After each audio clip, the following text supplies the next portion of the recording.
各位歡迎大家又嚟到呢個萬不同嘅園地啦！希望大家已經過咗一個愉快嘅週末啊！咁就星期一又再翻嚟同大家見面。咁啊，以前咧最初我做自己做 YouTube 嘅時候咧，自己一做一個個人嘅節目，即係唔屬於任何平台嘅。咁我就係135嘅。咁但係後來咧就變咗1至5。咁但係點都好啦，1至5咧都係。我哋有個 weekend 咧，有個週末俾大家沉澱。咁但係當時咧，我就最初係有一個名叫做猛一週啊。咁呢個猛一週咧就好似英國一個老牌嘅電視節目 That Was the Week That Was。咁呢個咧就佢係搞笑講啲新聞。咁所以咧就話唔係話有個重點一個專題，而係話過去一個禮拜發生啲咩事。咁而家我就覺得我比較中意一個形式咧，每日都有個主題。咁但係主題前邊嗰啲咧都係好重要嘅嘢，不過佢嘅重要性唔可以獨立成為一個節目咁解啫。咁所以咧，我哋可以講一講上個禮拜其他嘅嘢。嗱，呢個伊朗嘅局勢咧，我就每日追蹤住啊。咁但係同2月28日啱啱爆發呢個軍事行動嘅時候，嗰種突發性啊，梗係唔同啦。咁而家咧就已經有一個 pattern 嗱，我好簡單同大家講下，即係其實你唔需要咁樣貼住嚟分析，因為佢而家有一個好明顯嘅軌跡嘅。呢個明顯嘅軌跡咧就係打一輪，然後咧就即係好似狼來了咁樣 tackle， 即係 Donald Trump 就打一輪，咁然後跟住話我哋而家咧可能就會同佢傾個 deal 啦咁咧就每一次咧即係好似一個 damping 啊。即係嗰啲震動咧，或者嗰啲挫咧，越嚟越唔係好挫，啲人亦都唔係好理。但係其實咧，呢個就係一個長期嘅計劃嚟嘅，我認為。因為咧，其實美國冇嘢驚㗎，即係美國咧就贏緊，而家贏緊又贏緊。咁但係美國嘅軟肋喺邊度咧？係人都知啦，個油價啦、經濟啦、中期選舉啦，係人都知嘅。咁所以咧，佢其實呢啲咁樣嘅。打你一輪又話我哋而家可能傾到個 deal，又話我哋要談判咧，去到而家咧其實喺度 manipulate 緊個油價，咁所以我係覺得佢成功嘅，因為點解咧？即係3月尾4月初咧嘭聲去到120蚊，而家都一浪比一浪低，咁同埋中間咧就做咗好多部署噶嘛，譬如話美國喺即係海灣國家裏邊其中一個最 friend，而且同以色列都 friend 嘅。呢個就叫阿聯酋啦，佢已經喺呢個 OPEC 嗰度褪咗出嚟啊嘛。咁同埋阿聯酋啊，同埋以色列啊、敍利亞，我講過啦。咁佢已經部署晒嗰啲其他嘅 logistics，譬如啲油管可以入去地中海啊，諸如此類。咁另外咧，沙地阿拉伯咧亦都係自己做咗好多嘢，佢紅海有條油管嘅。咁所以咧嗰啲即係呢個波斯灣咧，就唔係佢靠晒嘅，佢直情唔驚嘅。即係沙地阿拉伯直情係唔驚，咁但係個問題就係有啲胡塞武裝啊嘛，胡塞武裝就喺紅海噶嘛，咁但係去到而家咧就揾把口嚟講咧，即係真正嚟講完全威脅唔到沙地嘅，咁所以咧即係油價一定上唔到，咁啊能夠操控住油價，咁啊經濟又好嗱，美國最新嘅通脹數字都好低嘅，而且係低過拜登4年嘅，即係低過晒拜登4年。咁你嗰啲油價係咁升，即係起碼而家都晾喺高位，咁個通脹又控制到，個經濟啊、股市樣樣都好，咁就冇嘢驚。咁所以咧就係將呢個伊朗呢單嘢咧就別控制成一個係可以管控嘅一個咁樣嘅波動裏邊，令到你哋失卻咗興趣啦。咁所以咧其實咧就係最後咧就完全乜事都冇嘅，即係話 in the slightly longer term。因為伊朗咧就會一路咁樣俾人哋肢解啊，逐片嚟片咁啊拖長嚟做咯，咁所以就冇乜特別嘢需要擔心或者討論。OK， 咁但係關於呢個伊朗和談咧就懟咗個 JD Vance 出嚟，就等佢自己引爆啊嘛。咁但係好多人咧就唔係好明嘅，即係我呢度再提一句啊 J.D. Vance 係副總統，副總統咧根據美國嘅憲法同埋你大選嗰陣時嘅兩個人拍檔選啊，係佢嘅副手之餘咧係唔可以喐得㗎，唔可以喐得咧，所以全世界嘅保守派啊、MAGA 嘅人士都可以批評呢個 J.D. Vance， 但係 Trump 本人咧係唔會喐佢嘅。咁所以佢最近咧即係呢個係百幾年第一次啊，副總統喺任內咧就做咗一個新爸爸，咁啊有個新嘅 BB 出世，咁咧就即係4個人啦，即係總統同埋總統夫人啦、第一夫人啦，同埋副總統同埋副總統夫人咧，咁啊抱住個 BB，咁4個人喺嗰個橢圓辦公室影一張相，好溫馨嘅。咁同埋去到而家咧 ，Donald Trump 都係對呢個 J.D. Vance 咧係完全係有讚冇彈，呢個係一種策略嚟嘅，即係佢自己唔需要講，咪等出邊啲人去批佢咯，係咪啊？咁但係身體語言有好多好清楚。最近喺大衛營嘅協議咧，就係副總統唔喺嗰度嘅嚇，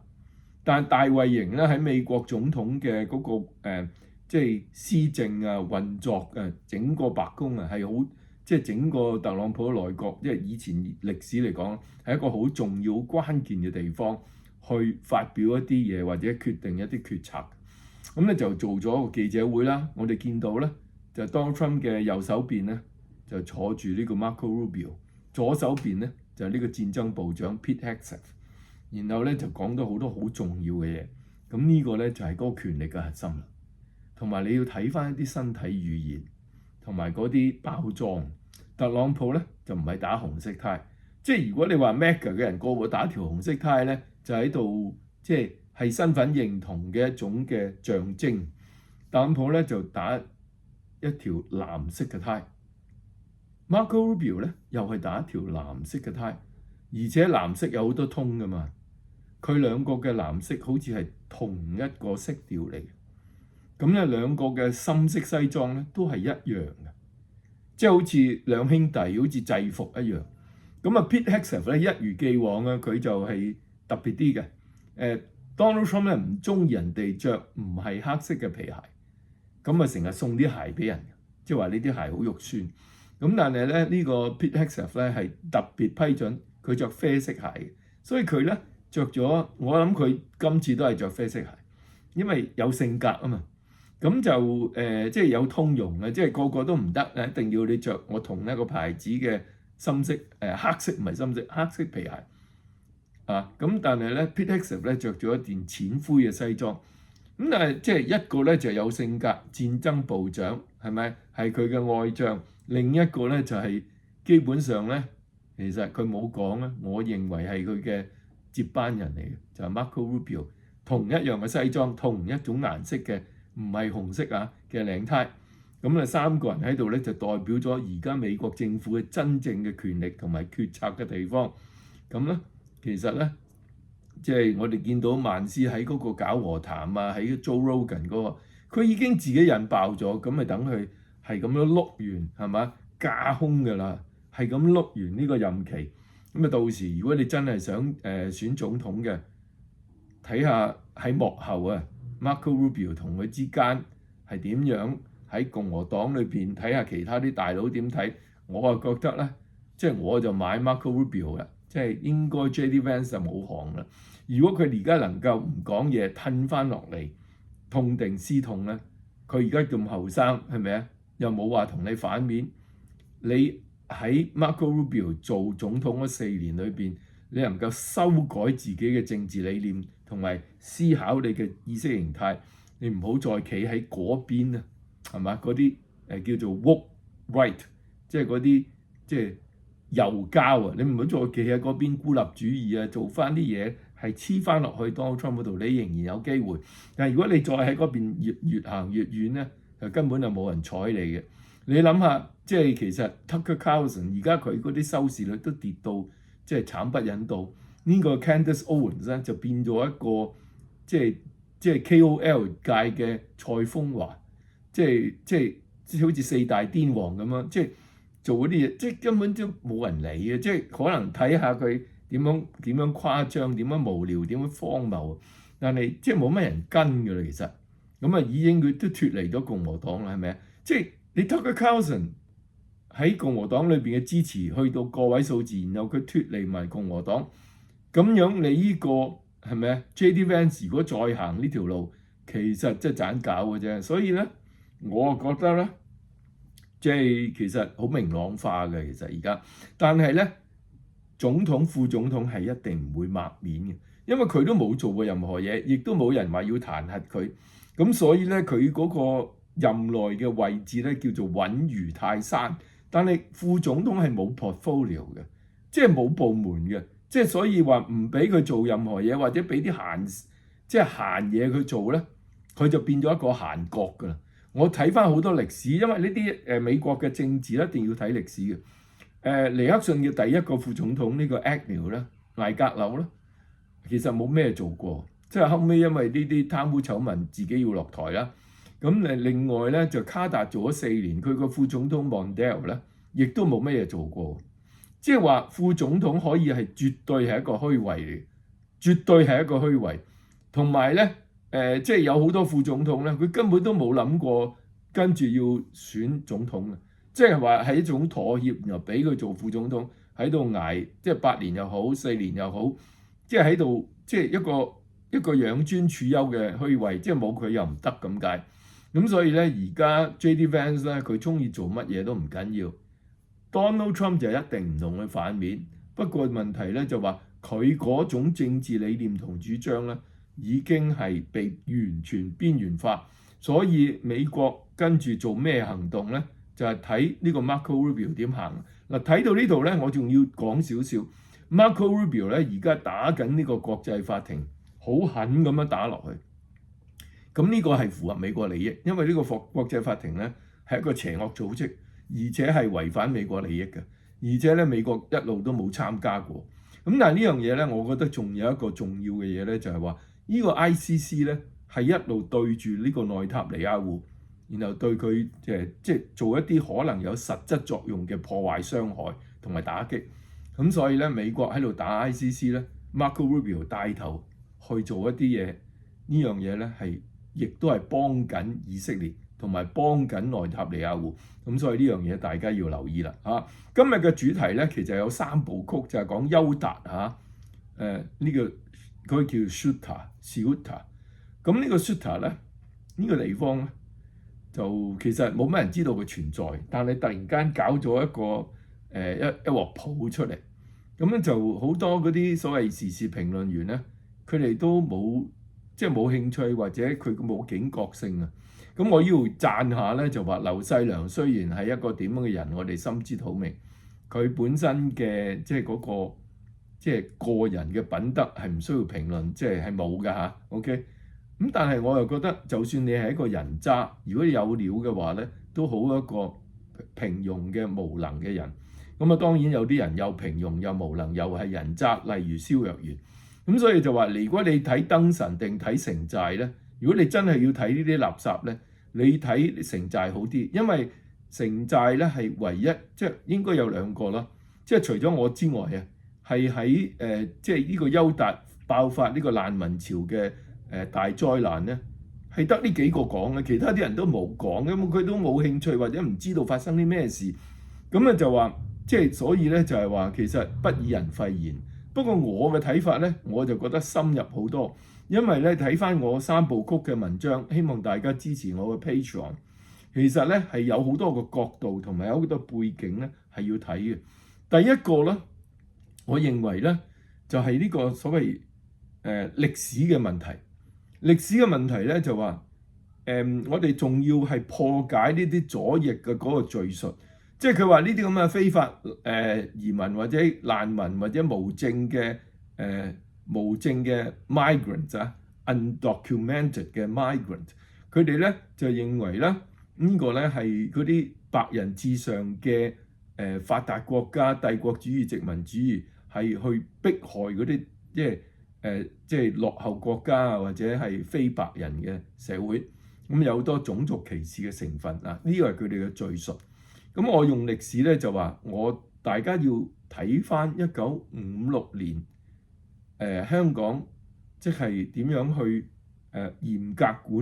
管控呢個羅湖嘅口岸、羅湖嘅關卡，大陸叫口岸啦，咁喺香港叫做邊境管制啦。咁呢個羅湖嘅邊境呢個關卡咧，其實個歷史就係咁嘅。1841年英軍登陸之後，1843年香港成為英國嘅皇家殖民地，一直去到1949年中共建立呢個政權之前咧，香港同內地之間嘅邊境咧係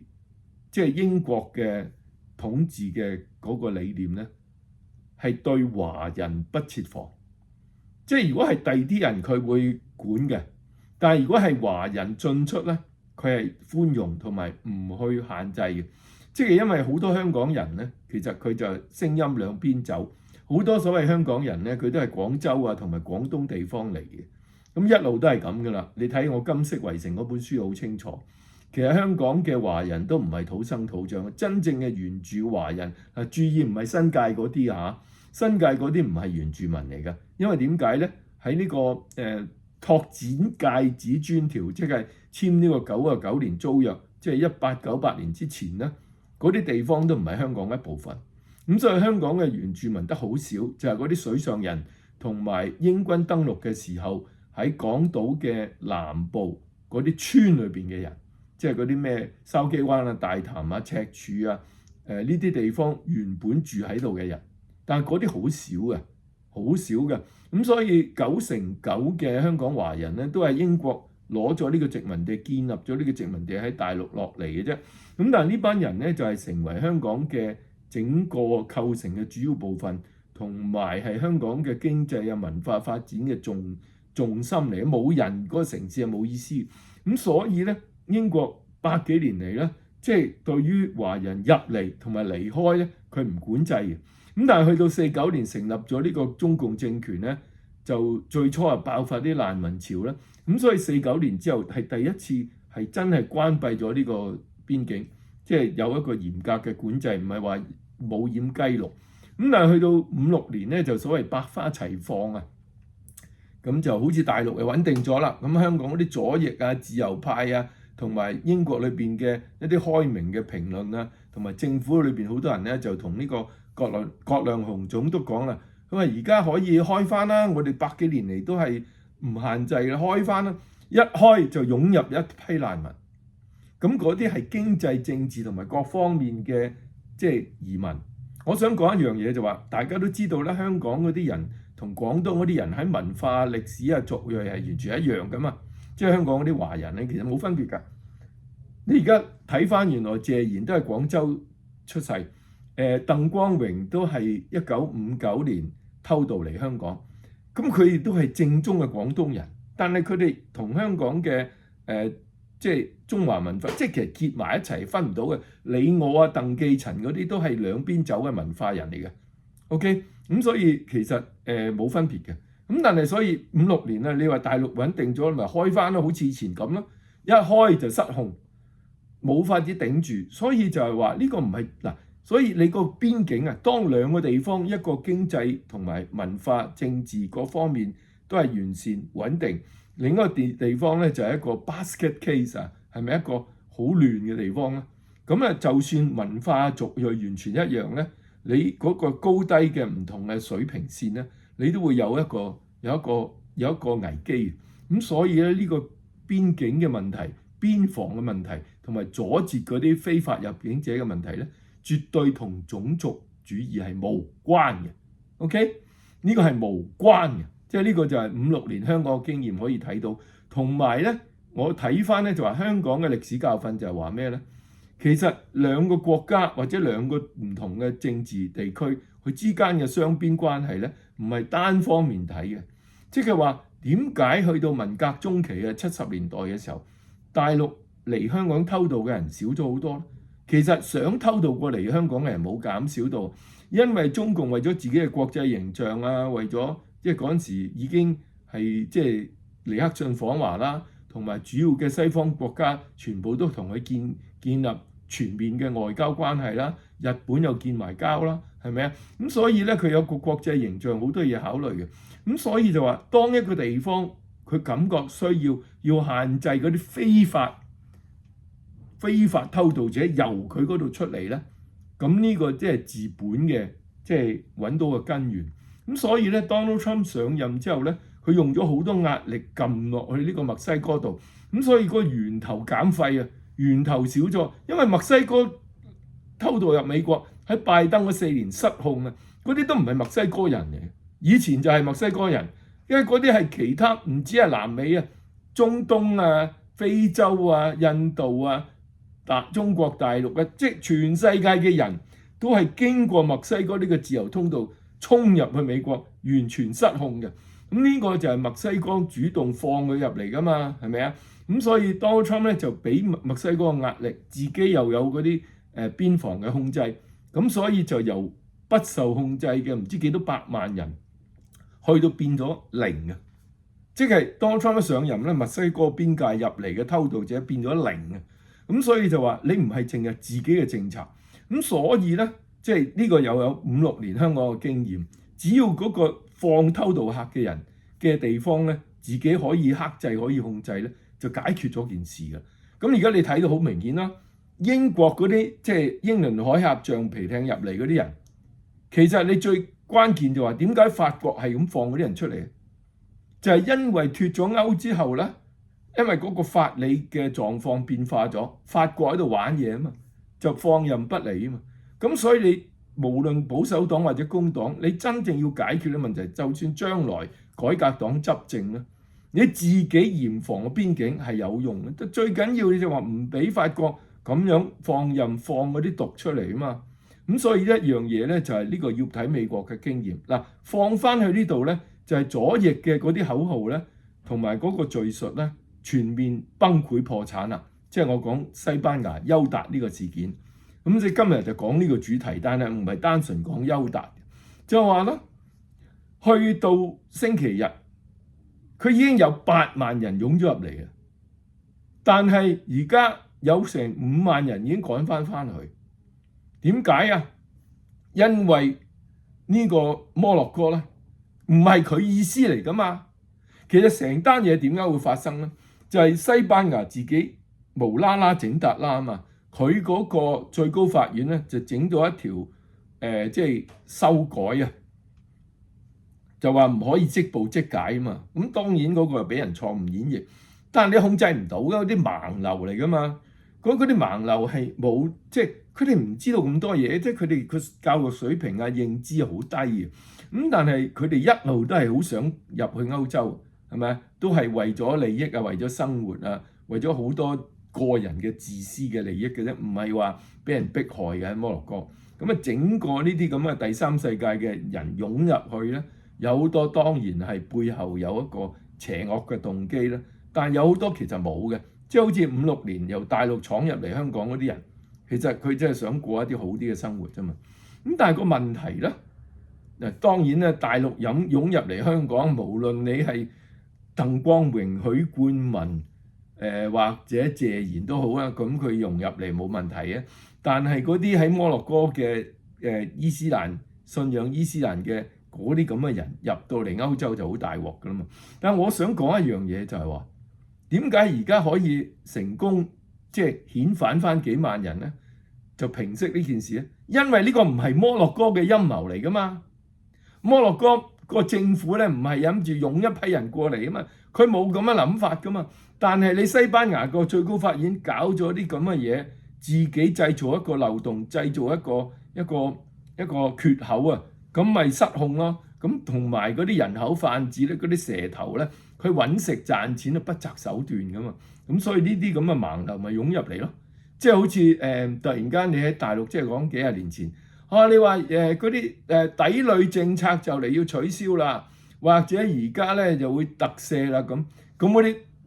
廣東游水落嚟嗰啲人咪萬水千山湧過嚟啦。因為呢個閘口一關閉就唔可以噶啦嘛，咁啊即係湧過嚟啦，係咪啊？即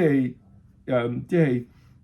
趕搭尾班車啊，係咪？咁所以就係話呢啲嘢咧就唔係摩洛哥政府搞出嚟，佢自己都覺得好尷尬。咁所以呢單嘢如果佢有心，佢可以收翻咧，即係佢唔係法國法國根本就懶理，係咪唔肯收翻嗰啲坐小艇嗰啲人？其實所以即係英國冇符啊，咁即係你唔夠力噶嘛。同埋墨西哥佢最初咧就係諗住整死你咁啊，拜登又唔理啊，咁咪全世界啲人經墨西哥入去咯，係咪？搞活墨西哥嘅經濟嘅，因為嗰啲蛇頭喺墨西哥賺錢噶嘛。咁多人啊取道墨西哥過去啊，咁啊活躍咗墨西哥嘅經濟係咪？有乜唔好啊？你美國死又唔係我死，咁所以就係話點解呢件嘢搞得掂呢？因為摩洛哥唔係呢個陰謀一部分，咁所以西班牙嘅總理同埋嗰個即係大明星啦嚇，即係做過占士邦嘅嗰個 Javier Bardem 呢班人咧就話呢個美國、以色列同埋墨西哥嘅陰謀，即係你全部都係破產咯，梗係冇呢件事係嘛？咁同埋咧，大家要留意咧，新聞週刊啊 Newsweek 嘅有一篇文咧就話西班牙咧就喺西方國家裏邊係即係第一個即係旗幟鮮明，就同呢個 Donald Trump 咧係隔。係嘛？而家咧就一敗塗地，喺5條戰線都輸晒。Newsweek 咧就唔係 Trump 粉嚟，所以佢嗰個痛批西班牙咧，我覺得嗰個即係客觀嘅可信性啊，就好有公信力。咁即係話西班牙嗰啲左翼政策全面破產，佢又用陰謀理論將嗰個責任啊推咗俾美國、以色列同摩洛哥咧，全部都站唔住腳。咁啊幾十年嚟嘅敘述咧，全部都係變，即係睇到佢嘅係一派胡言。嗱，佢哋成日都講嗱，另外仲有一樣嘢咧，就係西班牙政府係嚴厲執法喎，係咪啊？即係你話你諗下，即係喺 Grammy Awards 啊嗰個乜嘢Billie Eilish 啊嚇，又話咩即係喺度攞獎嘅時候咧，就話Nobody is illegal on stolen land。係嘛？呢啲其實係好偽善嘅兩面派雙重標準。佢自己嗰個豪宅喺加州咧，就係美洲原住民原本嘅地方啊，俾美國啲白人啊唔知點樣攞咗嘅。咁你其實應該開放你個大宅，你就唔好咁多警衛森嚴，就俾大家共同享用。最好咧邀請多啲原住民嚟喺度住，你最好咧就喺裏邊即係住一間房或者瞓一張床得㗎啦。咁你講你又唔做，你講一套就做另一套，咁所以咧就話呢啲嘢咪全面破產咯。咁你呢個 Sanchez 啊，西班牙總理係左到冇人冇朋友冇人性嘅，係咪啊？咁啊日日喺度要大愛包容，又依樣嗰樣，但係點解你今次咧，你嗰個都唔係西班牙本土啊，係呢個喺摩洛哥黐住一個。即係同香港島差唔多大國，即係香港島嘅1/5好似嚇，一個咁樣嘅地方，5個尖沙咀咁上下啦，一個咁樣嘅一塊咁嘅叫飛地嚇，呢個咁嘅領地，呢個主權爭議啊，人哋佢根據嗰啲左翼講法，應該屬於摩洛哥，但係佢做啲咩咧？湧入幾萬人，佢就如臨大敵，即係空降嗰啲軍隊啊、裝甲車啊。同埋就全副武裝咁樣去捉呢啲人，然後就趕佢走。咁你啲咩叫大愛包容？咩叫做普世人權咧？你講嗰啲嘢你自己做唔到，係咪？咁呢個就所有左翼政權嘅理念啊，就係我認為係徹底破產。但係佢做得好喎，因為佢嚴格執法啊嘛。咁嗰幾萬人咪冇路行，咪要趕翻佢轉頭咯。咁即係話其實有法可依嘅，即係話英國嘅無論工黨或者保守黨，如果佢肯去做，又俾壓力法國咧，就唔需要咁樣好似代佢上賓，俾酒店食宿，又俾零用錢，就放呢班咁樣嘅坐小艇嚟英國嘅人咧，就入到嚟英國咧就冇網管，最後作奸犯科，就造成好多罪案係嘛，好多治安嘅問題。即係話你自己係。即係開門入道啊嘛，係咪啊？咁所以就話西班牙嘅左翼政權都可以真係執法嘅，咁有乜可能係唔得咧？